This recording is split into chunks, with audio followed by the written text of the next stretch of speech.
Good afternoon. It's Friday, the 11th of August 2017, just after 1 o'clock. Welcome to UK Column News. I'm your host, Brian Gerrish. With me in the studio, Mike Robinson, of course, and we're delighted to be joined today by David Scott, bringing us Northern Exposure. A little bit on the rainy side, but last day of UK Column before we break for the holiday period, so I think we can cope with that, Mike. I think we can. Okay. We'll get straight on to Brexit because another day, another EU institution that we don't want to be leaving, Brian. So this is a speech which was given by Lord O'Shaughnessy. It was actually given on the 14th of July, but the government just published it today. So I just thought we'd mention it because he basically said, I hope today we'll be able to detail some of the work that is going on to help shape the future relationship with the EU, in particular define the principles which are informing our approach. Today I will set out in practical terms the government's position on medicines regulation, trade and support for the life sciences sector in the UK.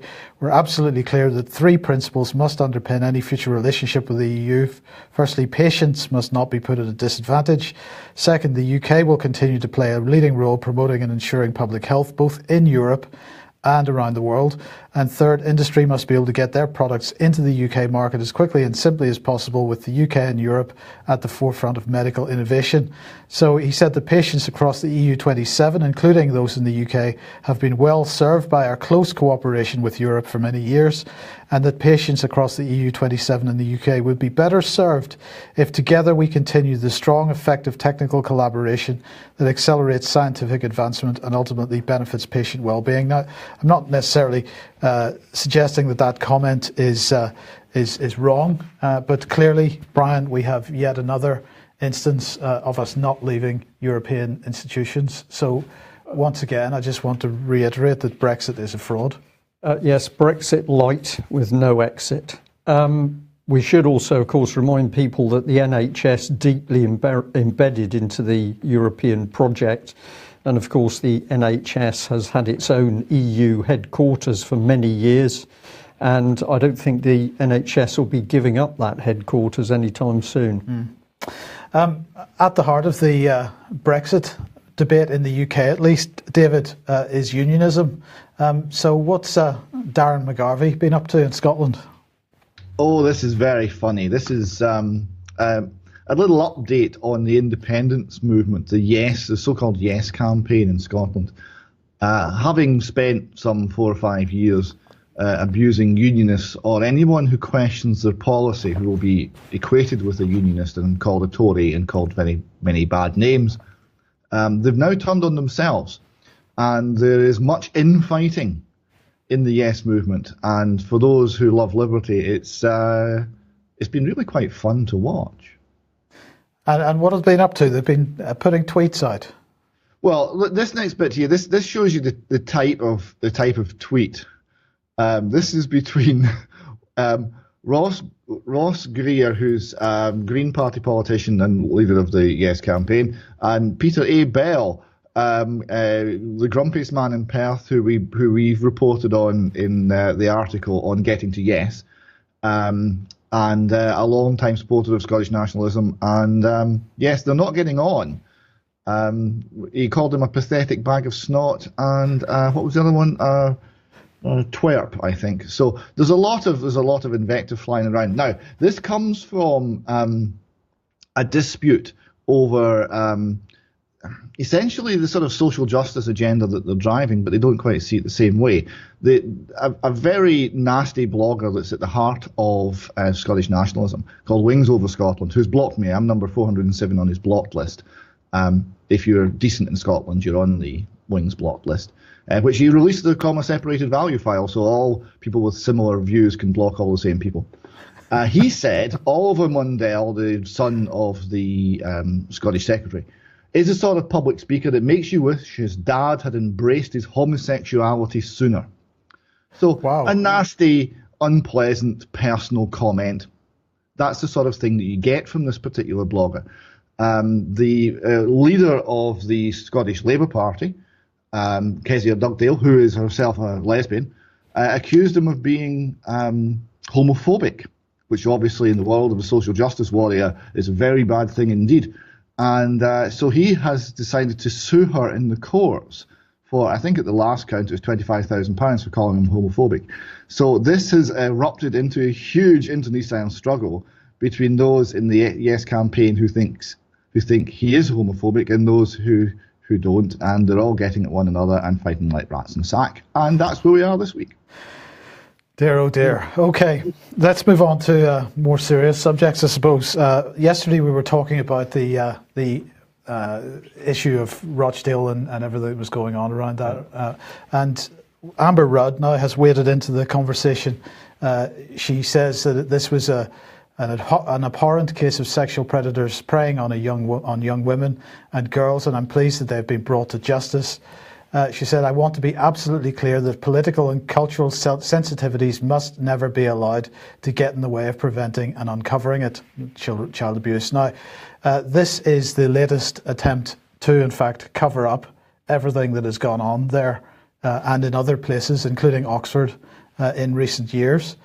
Because, of course, now what they're saying is that it was the unfortunate situation that these race crimes could not be investigated because the people that were committing these crimes would have been accused of being racist. This is the most ridiculous, unbelievable rhetoric I think I've ever heard. They're getting desperate, Mike. Absolutely. Clearly, So now we are not investigating criminal acts because we might be considered racist. This is nonsense.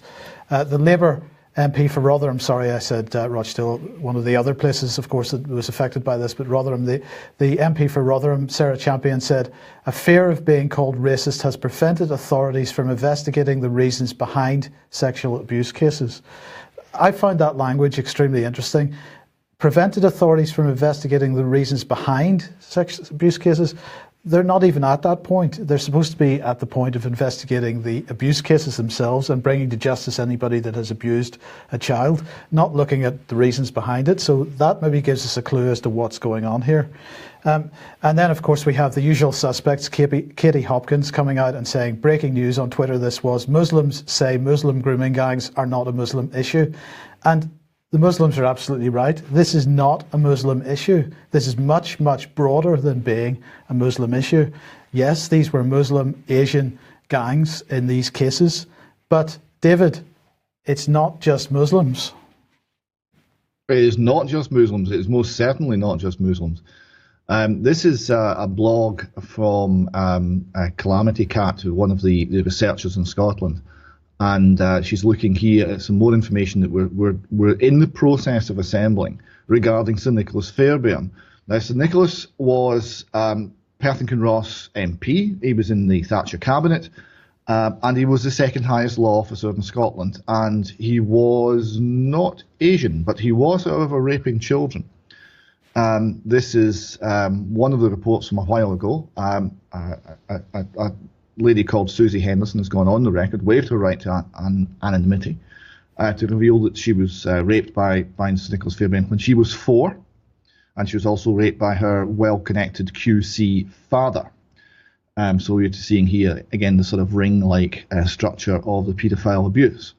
Now, what we're now learning from another victim of Sir Nicholas Fairbairn, and a much wider, a much larger abuse network that this in this case a man was subject to abuse by, is that the abuse was long term, it was satanic and ritual in its nature, and it involved every form of horror, including murder, that you could possibly imagine.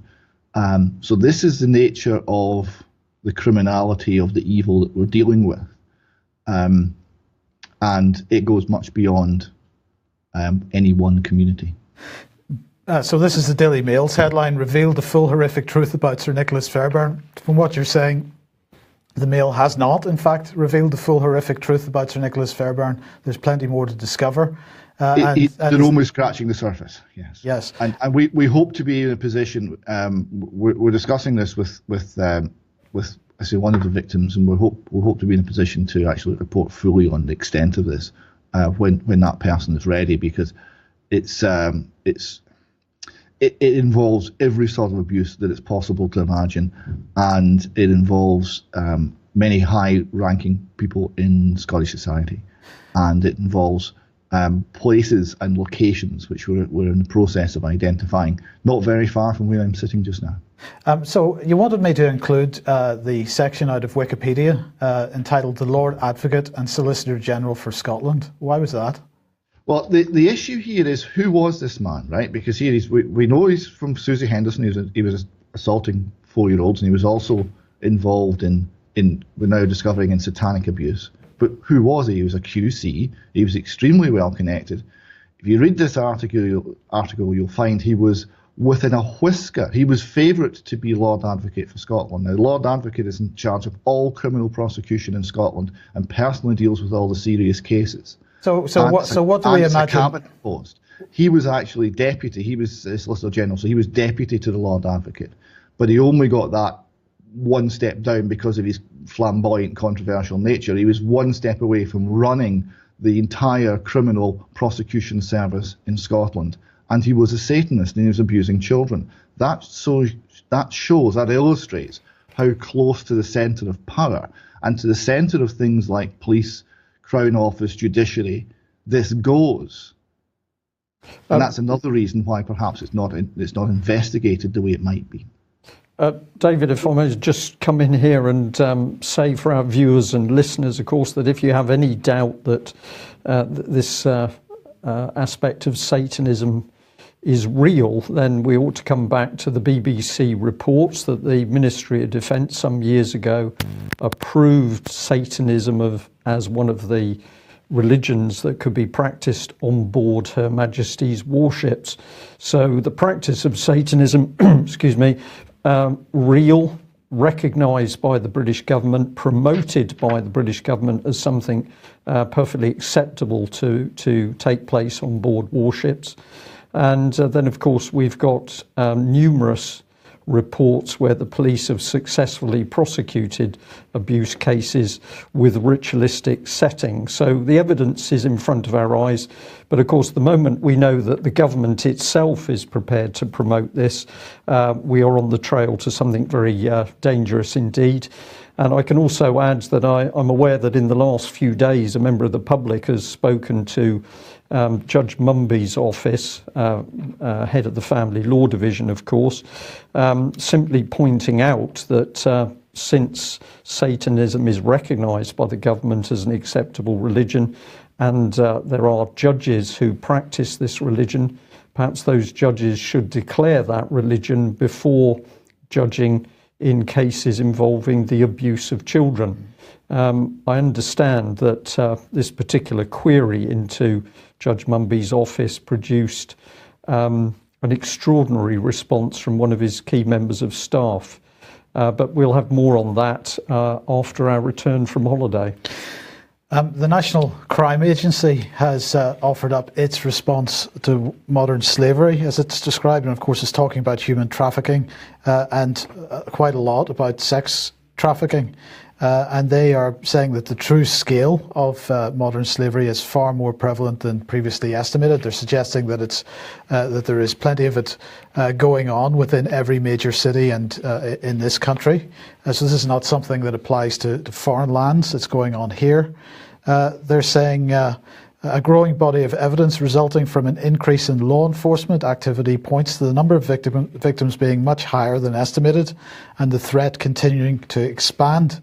So the NCA yesterday released figures showing that there are currently more than 300 live policing operations targeting modern slavery in the UK. More than a dozen of the highest risk operations targeting organised crime groups are being led by the National Crime Agency. Recent operational results of those, including the various arrests and other things going on. A lot of Eastern European involvement in this, and of course Eastern Europeans, not necessarily Muslims, Brian. And indeed, the gent that David is talking about, not Muslim. So, as I say, this goes well beyond being a Muslim problem. Well, the Asian Muslim issue, I believe, is a smokescreen. Is that abuse taking place in those communities? Absolutely. But of course, while the focus can be put on Asians or Muslims, the spotlight is not on the heart of British government, where of course we've already got the admission on camera, the admission by Tim Fortescue, one of Ted Heath's Conservative Party whips, saying that members of Parliament came to the whips in order to have little problems with little boys cleared up. That evidence is simply not being followed up. And at the moment, Theresa May apparently refuses to give any sort of apology for the behaviour of MPs in that time at least. However, we still suspect it's going on today. Well, of course, the police in the aspect of child abuse not performing well. Just going to come on to this article from the Yorkshire Evening Post. South Yorkshire police worker accused of exposing himself. Now, this was a police worker, a member of staff. It wasn't actually a police constable. But this is one of a number of incidents, some of which do include the police themselves, where there does not appear to be appropriate activity. But if we just stay on this one, a member of police staff, while off duty, parked his private vehicle outside a parade of shops and had his lower clothes pulled down around his thighs, exposing himself. This was seen by a member of the public who walked by. They reported it to the police. The reaction from the College of Policing was, and the police themselves, was that they take all incidents of this kind seriously and carry out internal misconduct investigations when necessary. The Crown prosecution said it did consider criminal prosecution, but the evidential threshold for prosecution was not met, and the CPS made the decision not to take the case forward. So a man exposes himself, a member of the public sees that, correctly reports it to the police, but it's the CPS that decides that there's nothing really to be taken forward. So we have a crime, we have a witness who sees that crime, but the view of the CPS is no further action. Well, we just thought we'd have a little look at that College of Policing. This lady, Millie Banerjee, is the chair. And the final part of the article, which I've just indicated to you, has got this statement: the College of Policing's Code of Ethics defines the standards of behaviour expected of everyone who works in policing, and the code comprehensively covers a whole range of issues which our employees should consider when making decisions and using their judgment. These issues include honesty and integrity, respect and courtesy, and professional conduct. So the police worker in question got a written warning, I believe. That was the end of it, nothing from CPS. Well, I was a little bit curious about where this lady had come from, because we've been reporting this week over the number of very powerful people now appearing in control of areas of the civil service. So this particular lady, if we actually have a look at her background, she's apparently spent long and varied career in the private and public sectors, 25 years with BT, ICO at Global Communications, chair of Working Links, board member of East London Foundation Trust. She's had other jobs: non-executive director of the Cabinet Office, Channel 4, Prison Board, Peabody Trust, Ofcom, Postwatch, Carnegie UK Trust, and chair of British Transport Police. This lady can do everything, Mike. Amazing. Another one. It's just quite incredible. Apparently she had a degree in zoology. If I've spelt that correctly, I hope I have, otherwise people would be doubting the veracity of this news. Yes. But how do you get from that background to such a powerful position in training the police? How does this happen? No idea. We don't know. So where do we follow through to? Well, let's come on to the Crown Prosecution Service. How did they make this judgment not to prosecute? Well, they went through their so-called threshold tests. Let's bring it up on screen to make this a little bit clearer. So prosecutors must be satisfied there's at least a reasonable suspicion that the person to be charged has committed the offence.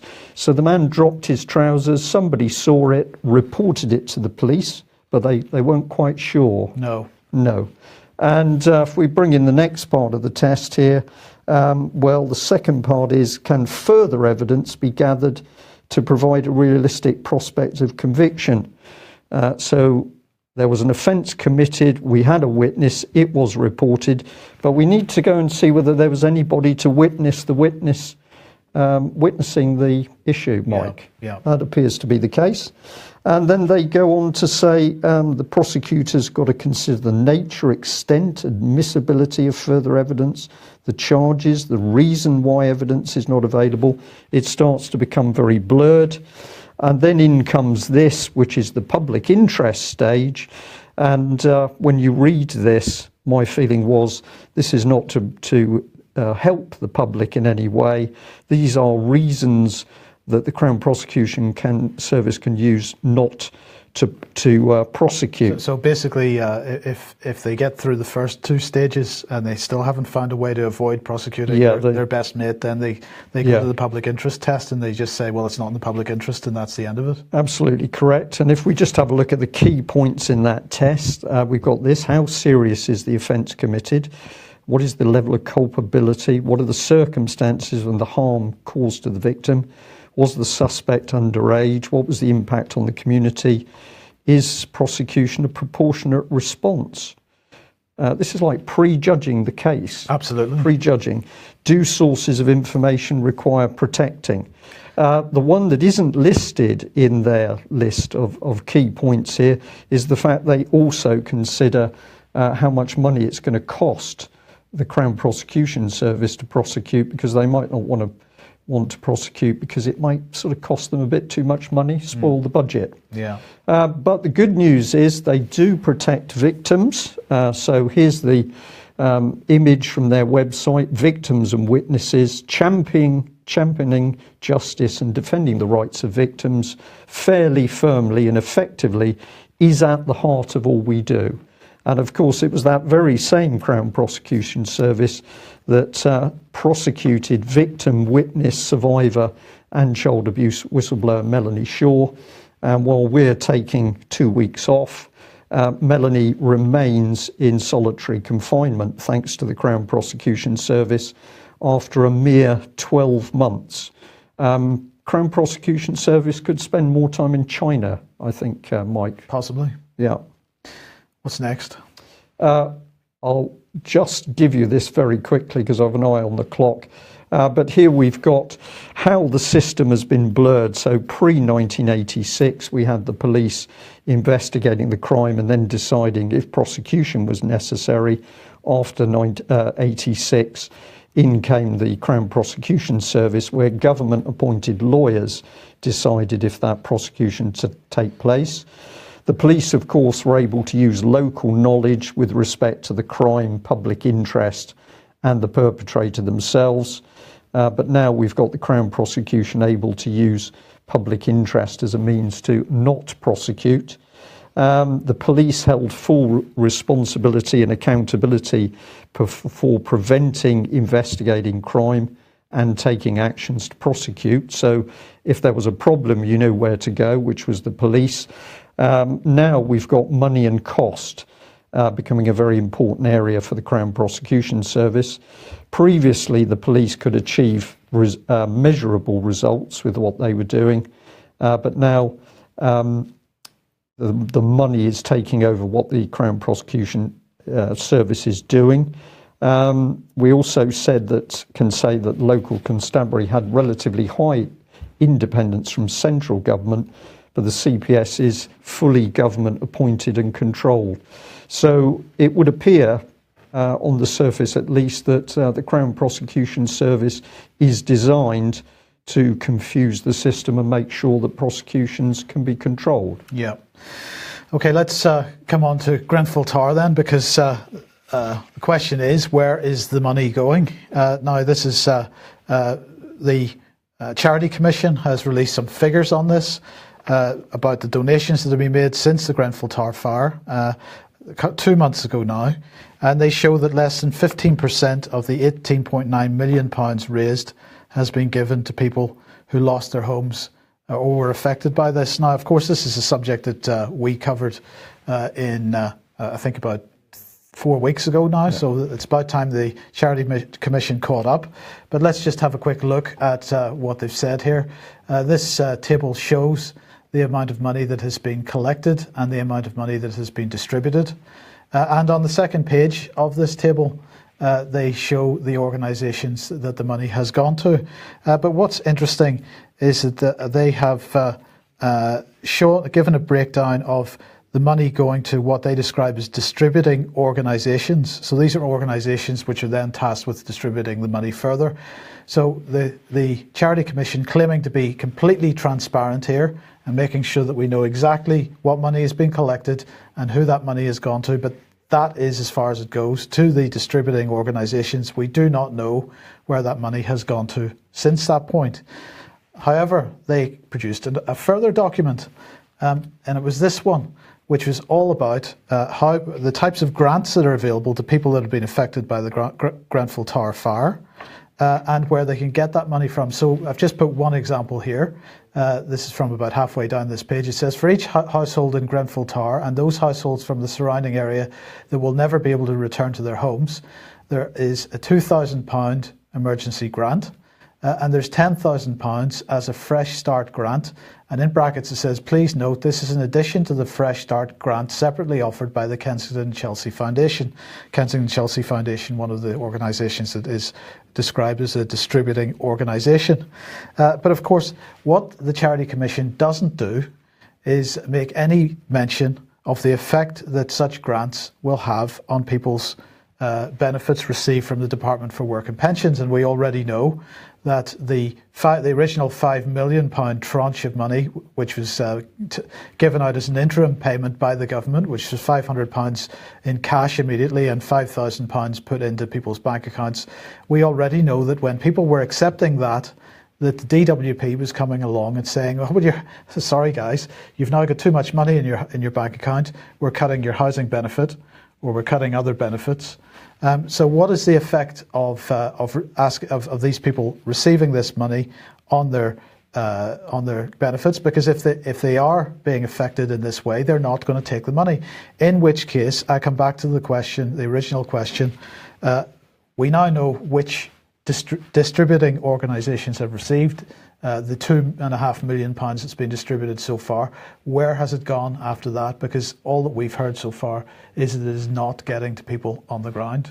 And we can say to our audience today, please give us some help with this. This is exactly the sort of thing that Freedom of Information Act can assist with. If you get in your questions to these organisations, if they're taking government money, they're also caught up in the Freedom of Information Act. So it should be possible to ask for this information. If they refuse to give it, I think we're beginning to understand that the money is missing. Just briefly, David, any comments? On Grenfell, yeah.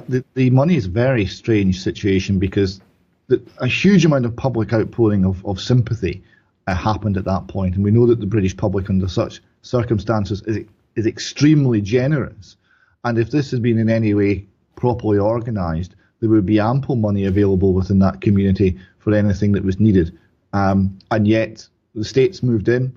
It all seems to have been seized and centrally administered, and it's now completely opaque to the people of Grenfell, and that's very worrying. Just one point I would also go back to, you mentioned earlier on the trafficking industry. Just to put this in scale, and thanks to Vicky Vaughan Blackwood, one of the speakers at Fresh Start Foundation conference, for this information. The Office of National Statistics has answered the question, how many prostitutes are there in the United Kingdom? And the answer is 60,879. And that generates £5.314 billion per year on UK GDP. But that's only female prostitution. If you add in male prostitution, the total comes up to £8.86 billion per year. So that's the scale of trafficking that's going on in the UK. Yes, and of course that puts the meagre budgets that law enforcement has to try to cope with this in a bit of perspective, and that is the business model that they run. Now, just before I mention holidays, Brian, I just want to say thank you to everybody that wished me a happy birthday on Facebook yesterday. Unfortunately, it wasn't actually my birthday because I didn't particularly want to tell Facebook what day my birthday was. But anyway, your best wishes are much appreciated nonetheless, and thank you very much for that. But we are on holiday as of this afternoon for the next couple of weeks. We'll be back on Thursday, the 31st of August, and hopefully with fresh charged up. enthusiasm. Yes, I'm sure that'll be true. Somebody did mention a hamster wheel to us, and we have to say production of the news can occasionally be a little bit hamsterish. Tonight, Humanity versus Insanity. Ian Crane is in the studio. He will have Dr. Graham Downing with him. They're talking about the scandalous promotions, is how they're describing it. Who's screwing your kids? WHO being the World Health Organization. The scandalous promotion of teen sexual deviancy and the HPV agenda is what it's about tonight at 7:30, ukcolumn.org/live. And then at 9 o'clock, Fracking Nightmare. And I'm quite sure Ian will be discussing further the INEOS injunction that we talked about on the news a day or two ago. Okay, well, let's come over to the subject of terrorism. We'll just do this very briefly, but I was amused to see this gentleman, Jonathan Evans, ex-MI5, in an article, big article in the Telegraph. He said, I think on the terrorism side, we're at least 20 years into this. My guess is that we'll be dealing with a long tail in another 20 years' time. It's all bad news. There's going to be terror, terror, more terror. And I just had to put in brackets that, after all, I think he should know this is the case because of all the good work that MI5 and our other security services have done in helping to foment that terror. He went on, he said, I think this is genuinely a generational problem. When I left MI5 in 2013, if I had been asked, I would have said that I thought we probably were over the worst of the Al-Qaeda threat. But then he goes on to say, that may have been true, but of course not the development and emergence of IS with the same ideology and many of the same people. So he didn't realise that the people were going to carry on doing what they were doing. He said, I think that we're going to be facing 20, 30 years of terrorist threats, and therefore we need absolutely critically to persevere and just keep doing it. Doing what? Creating the terror threat, presumably, Mike. Yeah, that's how I took it when I heard him. He's smiling while he's saying this. I think he's got a very smug, self-satisfied expression on his face. They've done a good job creating the terror, and we're going to have to put up with it for at least another 30 years. Of course, the other terror which is being imposed on us at the moment is the fire and fury of North Korea. Now, Donald Trump absolutely using pretty strong rhetoric with regard to North Korea, and yet all the while he and his key staff are in the background negotiating, and not just him, because Russia are negotiating as well. Lavrov met up with the North Korean Foreign Minister Ri Yong-ho the other day. So did the Chinese, so they're trying to sort the problem out as well. Lots of people trying to talk about the thing. Even Tillerson was saying talks with the right expectation of what those talks will be about was what was in his mind. So, you know, there is the public face of what Trump is doing, which we could discuss why he's doing that. I think, for a start, he's intentionally winding up the mainstream media. I think he's having some fun winding up the mainstream media while there's this kind of back channel going on under the surface. You might say that that's a dangerous thing to do, but on the other hand, the mainstream media absolutely out of control with regard to Trump, so I don't think I can really blame him for it if that's what he's up to. Alternative explanation, it might be that he's simply saying what he's saying with a view to improving the share price of certain defence contractors, defence companies. But in the meantime, who's driving it? Well, as we mentioned, The Economist the other day, other mainstream media driving it, British government absolutely hoping that Trump and North Korea get to it as quickly as possible. And in order to help, they're sending RAF jets to spy on Kim Jong-un in North Korea. I didn't actually realise we had any that we could send there, but apparently we do. We have these ones, the RC-135W, which, as you would imagine, are American and not British.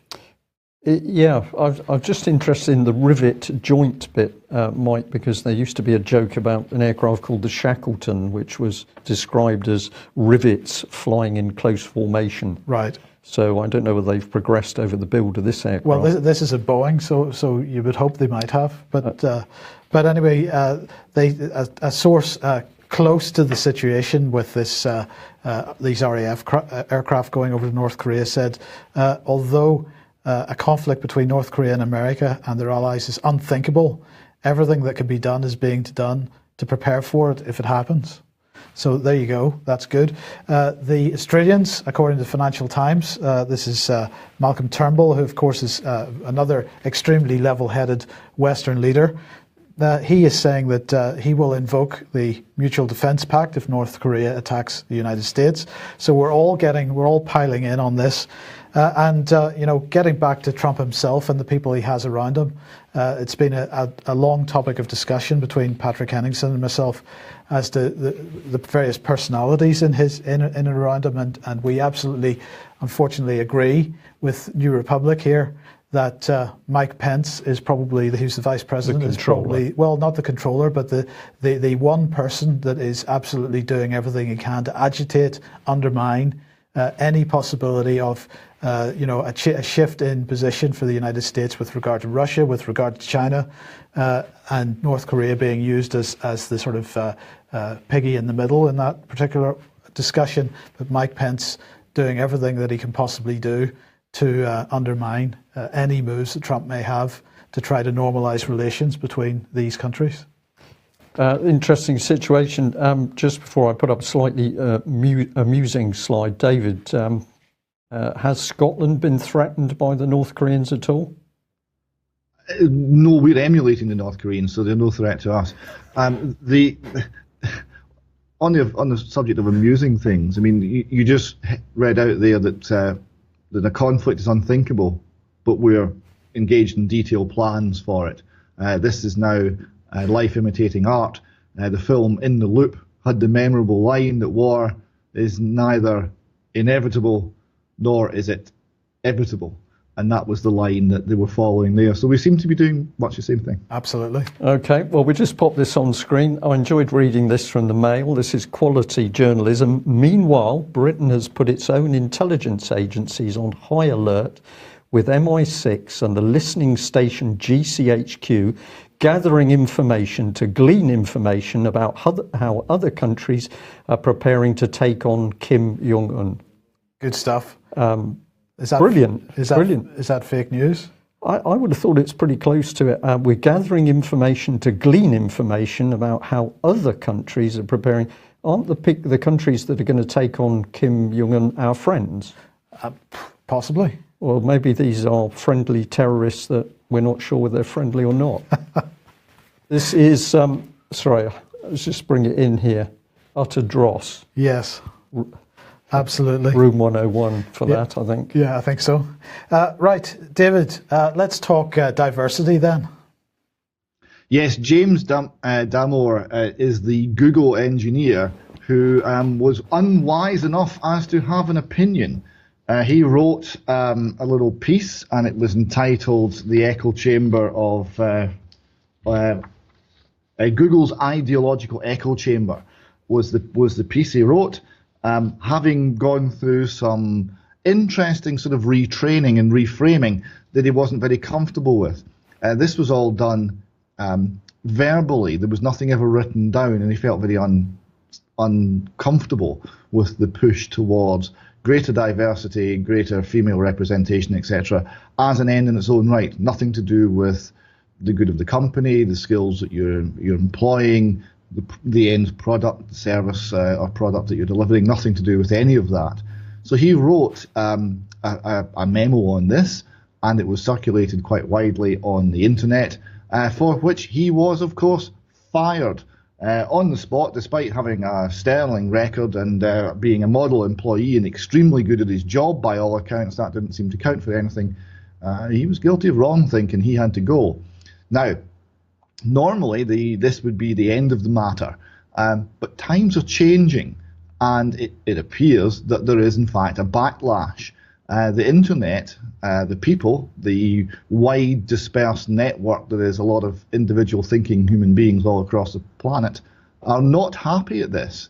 And Google are starting to struggle a little bit. This next slide from The Guardian, who are having real problems with this story, illustrates the problem, because Google cancelled a company-wide meeting on Thursday after several of its employees became targets of Gamergate-style campaign of harassment by internet trolls, angered by the firing of the engineer who'd written the controversial memo on diversity.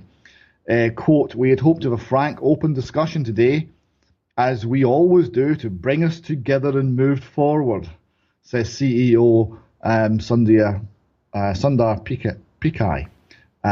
But following the leak of proposed discussed question, he said Googlers, which is the term they use to describe their employees, were being personally named on websites. Oh, the horror. Googlers are writing in, concerned about their safety and worried they may be outed publicly for asking a question at the town hall. So you see, they're not able to campaign against or for this diversity idea, political correctness idea within the company in secret. Right? People are finding out, and it's being broadcast, and they're not very happy when it's being broadcast. Now, the next slide illustrates again the problems the Guardian are having with understanding the modern world. Because here, and you can tell in this piece the envy in the Guardian's piece. They said fired Google memo writer gives first big interview to right-wing YouTubers. Who are these terrible right-wing YouTubers, you ask?